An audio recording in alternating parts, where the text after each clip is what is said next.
प्रत्येक व्यक्तीच्या घरी स्वामी विवेकानंदांचा एक फोटो जाऊन त्या विचाराचे लोक तयार व्हायला हवे, लोकांमध्ये चांगले सद्गुण यायला हवे। त्यासाठी आपण एक स्वामी विवेकानंदांचा फोटो नागपूर शहरामध्ये अमृत अंत्योदय या संस्थेच्या माध्यमातून प्रत्येकाच्या घरी पोहोचावं, हे अमृत अंत्योदय संस्थेचं एक वैशिष्ट्य आहे, उपक्रम आहे आणि ते पुढे आम्ही चालवत राहू। आणि महिला दिवसानिमित्त आपण हे बनकर कुटुंबाच्या घरी स्वामी बनकर कुटुंबाला स्वामी विवेकानंदांचा फोटो अमृत अंत्योदय या संस्थेकडे मिळालेला आहे। याबद्दल बनकर कुटुंबाचे खूप खूप अभिनंदन। आणि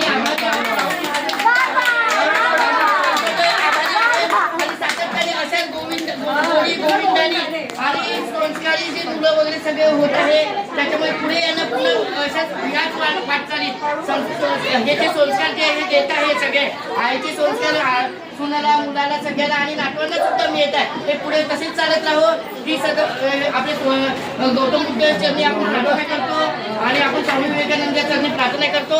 आणि खूप खूप अभिनंदन, खूप खूप चांगलं वाटलं तुम्ही लोकांनी आम्हाला इथे बोलवलं, वस्तीतल्या लोकांवर जे प्रेम दिलेलं आहे, पुन्हा पुन्हा असं प्रेम पाहिजे, पुन्हा पुन्हा असे आम्हाला जेवण करून पाठवत जा। प्रत्येक व्यक्तीच्या घरी स्वामी विवेकानंदांचा एक फोटो जाऊन त्या विचाराचे लोक तयार व्हायला हवे, लोकांमध्ये चांगले सद्गुण यायला हवे। त्यासाठी आपण एक स्वामी विवेकानंदांचा फोटो नागपूर शहरामध्ये अमृत अंत्योदय या संस्थेच्या माध्यमातून प्रत्येकाच्या घरी पोहोचावं, हे अमृत अंत्योदय संस्थेचं एक वैशिष्ट्य आहे, उपक्रम आहे आणि ते पुढे आम्ही चालवत राहू। आणि महिला दिवसानिमित्त आपण हे बनकर कुटुंबाच्या घरी स्वामी बनकर कुटुंबाला स्वामी विवेकानंदांचा फोटो अमृत अंत्योदय या संस्थेकडे मिळालेला आहे। याबद्दल बनकर कुटुंबाचे खूप खूप अभिनंदन। आणि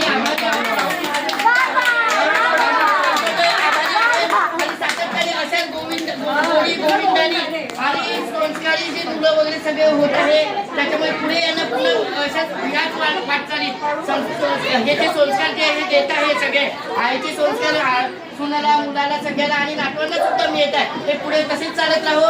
ही सगळं आपले गौतम बुद्ध चरणी आपण प्रार्थना करतो आणि आपण स्वामी विवेकानंद चरणी प्रार्थना करतो। आणि खूप खूप अभिनंदन, खूप खूप चांगलं वाटलं तुम्ही लोकांनी आम्हाला इथे बोलवलं, वस्तीतल्या लोकांवर जे प्रेम दिलेलं आहे, पुन्हा पुन्हा असं प्रेम पाहिजे, पुन्हा पुन्हा असे आम्हाला जेवण करून पाठवत जा।